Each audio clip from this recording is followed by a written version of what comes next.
대장동 개발 사업을 담당했던 성남도시개발공사 간부가 극단적 선택을 한 건 이번이 벌써 두 번째입니다. 윗선 연루 의혹을 들여다보던 대장동 수사도 또 한 번 술렁이고 있습니다. 김성훈 변호사와 함께 관련 내용 짚어보겠습니다. 어서 오십시오. 안녕하세요. 안녕하세요. 변호사님, 먼저 김문기 성남도시개발공사 개발 1처장, 어떤 인물이었습니까? 네, 일단은 이분이 여기에 관여하게 된 계기와 그리고 실제로 어떤 것들을 관여했고 최근에 어떤 일이 있었는지를 좀 나눠서 볼 필요가 있습니다. 이 김문기 씨 같은 경우에는 처장 같은 경우에는 원래 유동규 본부장과 이전부터 인연이 있었던 사이였습니다. 네. 유동규 본부장이 처음에 이제 대외적으로 알려졌던 거는 리모델링 조합장으로서 알려졌죠. 당시 이제 그 리모델링 사업과 관련돼서 영업을 담당을 했던 건설사의 담당자 중에 한 분이 이분이었고요. 그리고 또 이후에 성남도시개발공사에서 2015년 2월 달에 이제 유동규 당시 직무대행에 따라 가지고 이 해당되는 사업을 담당하게 된 실무를 총괄하게 됐었습니다. 당시에 이제 화천대유를 선정하는 1차, 2차 심사에 심사위원으로 참여를 했었고요. 이 심사 과정에 있어가지고 적절성과 공정성에 관련돼서 문제 제기가 됐었고, 네, 불과 한 11일 전이죠. 돌아가신 이제 유한기 전 본부장과 또 그다음에 이 김문기 처장이 그 당시 1차 심사위원으로 정민용 변호사와 함께 참여를 했었습니다. 최근에 이제 문제가 됐던 거는 이 관련된 대장동 수사 관련돼서 10월과 그다음에 12월 달에 여러 차례 소환을 받아서 조사를 받고 있었고요. 특히나 그 이후에 정민용 변호사가 퇴사한 이후에 이 사건이 불거진 이후에 민간 점수 평가표에 관련돼서 관련된 내용들이 열람하도록 해줬다는 이유로 관련돼서 중징계 통보를 받은 그런 상황이었다, 이렇게 알려지고 있습니다. 네. 예, 수차례 참고인으로 이제 조사를 받았고 어떤 의혹들을 받고 있었는지를 쭉 정리를 해주셨고요. 숨진 당일 오전에는 사측으로부터 중징계 통보를 또 받은 것으로 알려지고 있습니다. 네, 그렇습니다. 아마 두 가지 사안으로 일단은 알려져 있는데요. 하나는 지금 이 과정에 있어서 참여했던 핵심적인 인물들, 저희 말해서 김만배 씨와 그다음에 남욱 변호사 그리고 정민용 변호사 등이 지금 기소가 된 상태이죠. 이런 부분과 관련된 문제뿐만이 아니라 이후에 정민용 변호사한테 퇴사한 이후에 관련되는 자료를 열람시켰다는 것들, 그것이 이제 구체적인 징계 사유로 일단 확인이 되고 있고요. 죄송합니다. 네. 특히나 이제 이분과 관련돼 가지고 문제가 되는 것들은 당시에 초과이익 환수 조항을 넣어야 한다라는 실무자의 의견을 묵살하고 해당되는 조항을 삭제했다라는 의혹이 이제 굉장히 강하게 제기가 되어 왔습니다. 이분과 관련돼서도 징계 사유에 포함되는지 여부는 확인해 볼 필요가 있는 그런 상황입니다. 네, 그러니까 변호사님 말씀을 쭉 정리를 해보면 이 대장동 개발 의혹과 관련해서 언론 등에서 이른바 핵심 4인방이라고 불리는 인물들이 있지 않습니까? 뭐 유동규 전 본부장을 포함해서 남욱 변호사 등등이 있는데, 이런 인물들은 지금 현재 재판에 넘겨진 상태인 거잖아요. 그런데 그렇습니다. 그 외에 2015년 당시 그 민간 사업자를 선정할 당시에 실무진에서 어떻게 보면 사업을 주도적으로 처리를 했던 인물 가운데 한 명이라고 이렇게 정리를 하면 되는 거죠? 네, 그 실무의 가장 핵심적인 예. 인물 중에서 벌써 두 분이 이제 돌아가신 거죠. 일단 그런 상황이고요. 지금 1차 심사위원 3명이었는데 3명 중에서 2사람이 사망한 상황입니다. 그리고 이제 지금 이 화천대유와 관련된 여러 가지 의혹에 있어서 가장 핵심적인 것들은 결국 이렇게 천문학적인 이익들을 몰아주기 위해서 화천대유 쪽의 의도에 따라 가지고 애초부터 사업이 설계가 되고 그런 사람들을 선정을 하고 그런 사람들한테 막대한 이익이 가도록 하는 구조까지 만드는 이 과정에서 공적인 조직과 공적인 인력들이 동원됐다는 것이 의혹의 핵심인데, 그 부분에 연결고리가 될 수 있는 가장 핵심적인 인물들 중에서 지금 구속된 사람들을 제외하고는 굉장히 중요한 두 사람이 지금 극단적인 선택을 한 이런 상황인 것이죠. 근데 유한기 전 본부장과는 다르게 앞서 말씀해 주신 것처럼 김 처장 같은 경우에는 참고인 신분이었잖아요. 이 부분은 어떻게 봐야 될까요? 네, 결국은 이제 그 어떤 구속이라든지 수사의 압박감만으로 이제 이렇게 했다라고는 어려울 것 같습니다. 다만 이제 지금 이 사안과 관련돼 가지고는 결국 실무자라는 거는 결정 권한이 없이 누군가의 결정에 따라서 의사를 집행하는 사람이거든요. 그렇기 때문에 이 선정 과정의 문제라든지 배임이라든지 이후에 발생한 여러 가지 문제점의 의혹에 대해 가지고 결과적으로는 지금 제일 중요한 게 누가 과연 뭐 예를 들어서 유동규 씨가 이 부분에 대해서 1,872억 원의 배임을 저지르고 그리고 700억 원의 뇌물을 약속받았다. 저희가 판결문 어떤 거를 검색해봐도 이 정도의 규모의 사건들은 별로 없습니다. 이런 것들을 결정하는 데 있어가지고 담당되는 실무자로서 그건 누구의 의사에 반영해서 했는지에 대한 수사가 진행 중인 상황이었는데 결국은 그 지점에 있어가지고 본인 스스로가 혐의자는 아니더라도 그렇다면 누가 윗선이고 누가 이거를 결정했는지에 대한 중요한 참고인으로서 진술할 것을 어떻게 보면은 사실을 밝혀야 한다는 굉장히 압박감을 느꼈을 것이고요. 두 번째는 바로 그 압박감과 함께 별개로 담당되는 실무자로서 해당되는 역할을 제대로 수행하지 못하고 배임적인 여러 가지 행위나 비위에 있어가지고 관여하거나 방조했다라는 혐의로서 또 징계, 소위 말해서 그 사람에 대해 책임을 묻는 처분을 네. 받게 되다 보니까 네. 양쪽으로 압박을 심하게 받지 않았나 이렇게 생각을 합니다. 네.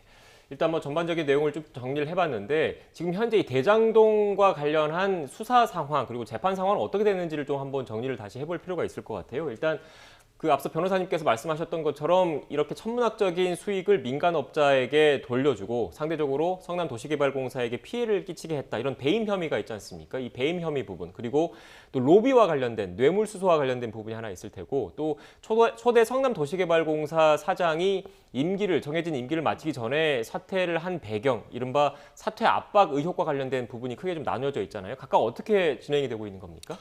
사실상 크게 진행되고 있지가 않습니다. 네. 그러니까 지금 결국은 가장 핵심적인 프론트에 있는 4명이라고 할 수 있는 김만배 씨, 그리고 이제 정영학 회계사, 그리고 유동규 씨, 그리고 남욱 변호사들에 대해서는 이제 기소가 된 상태이고 그중에 3사람에 대해서는 이제 구속이 된 상태이죠. 정민용 변호사에 대해서도 21일자로 기소가 됐습니다. 네. 이제 그 다음에 중요한 두 갈래 수사는 하나는 말씀하신 것처럼 이게 배임이라면은 이런 배임적 의사결정을 누가 해가지고 했는가? 유동규 씨라는 사람이 갑자기 이거를 혼자서 모든 것들을 결정할 수 있는 권한이 있었는가? 더 윗선이 없는가에 대한 수사가 하나의 중요한 주기고요. 또 하나는 이제 곽상도 전 의원 50억 원을 비롯해가지고 이분과 관련된 여러 가지 로비들이 왜 자금이 만들어지고 어떻게 흘러갔는지, 특히나 박영수 전 특검의 어떤 인척과 관련된 여러 자금들이 왜 간 것인지 이런 부분에 대한 수사가 있는데 사실은 지난 2달 동안 뚜렷한 성과를 내고 있지 못한 상황에서 계속 핵심적인 참고인들이 사망하고 있는 이런 상황이고요. 또 아울러서 이분과 관련돼서는 윗선과 관련돼 가지고 결국은 성남시와 관련돼서 어떤 그 의사결정들이 있었는지 그 말씀하신 것처럼 황 전 사장이 물러난 것과 이런 배임적 구조가 만들어진 거에는 굉장히 중요한 그 연결고리가 있습니다. 유동규 씨가 원래 사장이 아니었죠. 사장 직무대행이었는데 바로 황 사장이 물러나고 사장 직무대행이 되고 사장 직무대행이 된 다음에 김문기 처장으로 하여금 해당되는 실무를 담당하게 하고 김문기 처장이 관련된 심사위원으로 들어와서 심사를 하게 됐고 그 심사의 과정들이 결과적으로 화천대유한테 유리하게 됐다. 이 모든 것이 하나의 연결고리인데 연결고리에 있는 가장 중요한 인물들에 대한 수사 혹은 조사, 증거 확보들이 못된 상태에서 수사는 더 이상 성과를 내지 못하고 지금 거의 마무리되는 것이 아니냐 이런 보도들이 나온 상황입니다. 네. 일단 뭐 수사가 지금 검찰 입장에서는 진행을 하고 있다고 하니까 좀 더 경과는 좀 지켜봐야 될 것 같다는 말씀을 드리고 앞선 사퇴 압박 의혹과 관련해서 그 녹취록에 등장하는 인물이 유한기 전 본부장이지 않습니까? 숨진 네. 유한기 전 본부장인데 이 사퇴 압박 의혹 같은 경우에는 또 어떻게 보면 직권남용 혐의와 연결될 수 있는 부분이기 때문에 중요한 한 축이 되는 거잖아요. 이 수사도 좀 차질을 빚을 수밖에 없겠네요. 네, 이 수사도 사실은 이런 녹취록이 보도가 된 지는 거의 뭐 몇 달이 됐는데 아직까지 제대로 이루어지지 못하고 있죠. 특히나 당시에 유한기 전 본부장이 이야기하는 언급했던 사람 중에서 유동규 전 본부장 그리고 정진상 실장이고 또 당시 시장이었던 이재명 후보도 있습니다. 일단 그 부분에 대해 가지고 진위 여부에 대해서 확인할 필요가 있는데 직권남용을 하려면 직권이 있어야 하기 때문에 유동규 전 본부장은 일단은 제외가 될 것입니다. 그렇다면 적어도 정진상 실장에 대해서는 조사가 필요한 상황인데요. 지금 일단 보도된 내용에 따르면은 조사 일정 자체를 전혀 조율을 못하고 있다고 합니다. 또 이제 직접적으로 관련이 바로 직접 있지는 않지만은 1월 1일부터는 형사소송법의 개정에 따라서 검찰의 피신 조서를 이제 증거 능력을 부인할 수가 있는 상황이기 때문에 네. 검찰 차원에서 조사를 해서 진술을 확보하려면 최대한 12월 중에 해야 하는 이런 상황이라는 점도 현재 이 부분에 대한 진상 규명이 제대로 될 것인지에 대한 굉장한 의문을 제기하는 그런 상황이 됐습니다. 네, 그렇지 않아도 제가 그 형사소송법 개정되는 거를 질문을 좀 드리려고 했었는데 피신조서라는 말이 좀 어려우니까 그 검찰이 피의자들에 대해서 조사를 할 때 검찰 단계에서 조사를 할 때 작성했던 조서가 현재까지는 재판정에 갔을 때 증거 능력이 인정을 받았었는데 내년 1월 1일 이후부터는 그 변호인이나 피고인이 동의하지 않을 경우에는 증거 능력이 제한이 되는 거지 않습니까? 그러니까 네. 쉽게 얘기해서 검찰 단계에서는 이렇게 진술을 했는데 재판정에서는 나는 그렇게 얘기한 적 없다. 그 말에 대해서 동의할 수 없다라고 하면 증거로 채택되지 않기 때문에 검찰 수사가 좀 어려움을 겪을 수 있다. 그렇기 때문에 수사를 좀 속도를 내야 된다. 이런 말씀이십니까? 네, 맞습니다. 지금 이 부분과 관련돼 가지고는 증거 능력이 부인된다는 거는 네. 재판정에서 판사가 이 부분에 대해서 아예 볼 수가 없게 된다는 겁니다. 즉 검찰 단계에서 아무리 수사를 해봤자 증거 능력이 부인된 조서는 의미가 없어지는 것이고요. 결과적으로는 이렇게 다층적으로 연결되어 있는 여러 가지 비리나 비리 의혹 사건에 있어가지고 관련된 수사의 내용이 공판에서 반영되기가 굉장히 어려워지는 그런 상황에 처할 수밖에 없다 이렇게 볼 수 있습니다. 네. 그래서 여든 야든 지금 특검 얘기가 계속 나오는 거겠죠? 그렇습니다. 근데 뭐 특검 얘기가 거의 한 몇 달 전부터 나오고 이제 모두가 동의하는 것 같고 모두가 신속한 수사를 이야기하는 것 같은데 사실은 지난달에 그 4인방 구속 이후에는 4인방 중에 3인방 구속 이후에는 별다른 진척이 없는 그런 상황입니다. 네. 뚜렷한 성과를 내지 못한 상황에서 수사의 차질까지 빚어지고 있는 이런 상황인데 검찰 수사 방식이 과연 적절한지 이 부분에 대해서도 좀 논란이 계속될 것 같습니다. 어떻습니까? 네, 그렇습니다. 지금 의혹이 제기되어 있는 것들이 많이 이야기가 나와 있는데 속도 면에서는 굉장히 느린 것 같고요. 또 그러한 중요한 하나의 변곡점이 된 것 중에 하나가 그 구속영장 발부 이후에 코로나 회식을 하고 원래 수사를 책임했던 핵심적인 책임자가 경질되듯이 바뀌면서 기존에 굉장히 거대했던 수사들이 후속 인사들을 통해 가지고 제대로 인수인계도 안 되지 않았나라는 의혹이 제기되고 있는 이런 상황입니다. 그래서 사실 아까 말씀드렸다시피 이 정도의 규모의 사건이라면은 굉장히 역사적으로 유례가 없을 정도로 거대한 규모의 사건이고요. 한데 이렇게까지 느리고 또 이렇게까지 초라한 결과로서 그리고 또 이런 과정에서 이렇게 핵심적인 참고인들 어쩌면 중요한 증거를 담고 있는 분들이 목숨을 잃는 이런 사건들이 계속 벌어진다는 거는 이 결과를 떠나가지고 과정 자체에 대해서 강력한 비판이 없을 수 없는 그런 상황이다 이렇게 생각합니다. 네.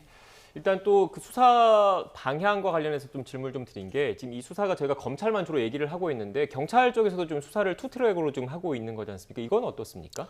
뭐 거기서도 특별한 이야기가 나온 건 없습니다. 네. 지금 이제 관련돼서 자금의 흐름부터 이제 시작이 됐죠. 처음에 한 400억 넘는 돈을 갑자기 인출한 돈이 어디로 가느냐. 이게 경찰에 통보돼서 시작됐던 것들인데 유동규 씨의 전 휴대폰 뭐 관련된 여러 가지 기록들을 확보했다 이런 내용들은 나왔지만은 그 이후에 진행된 거는 전혀 없는 상황입니다. 그러니까 저희들이 이제 이게 굉장히 정치적으로 민감한 사안이죠. 근데 민감한 사안인 만큼 사실 검찰이나 경찰 입장에서 부담은 많이 되겠지만은 대신에 제일 정치적으로 문제가 없고 확실한 수사는 그 정치적인 눈치를 안 보고 속도와 공정성 면에서 의혹이 제기되지 않도록 빠르게 진행을 하는 겁니다. 근데 언론에 이미 보도가 돼서 나온 내용에 대해서조차도 네. 수사들이 계속 더뎌지고 그 상황에서 소위 말하는 형사소송법에 큰 변화가 예고된 시점이 이제 곧 얼마 안 남은 이런 상황이 됐기 때문에 지금이라도 그러면 특검을 해야 하는 것이 아닌가 혹은 지금이라도 수사기관들이 이제 12월 말이라도 특히나 핵심적인 참고인들에 대한 조사들은 빠르게 진행을 하는 것이 아닌가 이런 요구가 많이 있는 상황입니다. 네, 알겠습니다. 변호사님께서는 좀 비판적인 시각을 내주셨는데 또 검찰이나 경찰 입장에서는 뭐 정치적인 고려 없이 그 차근차근 제대로 좀 수사를 하고 있다 이런 입장일 수 있다는 점을 참고로 말씀을 드리고 오늘 이야기는 마쳐야 될 것 같습니다. 지금까지 김성훈 변호사였습니다. 고맙습니다. 맞습니다.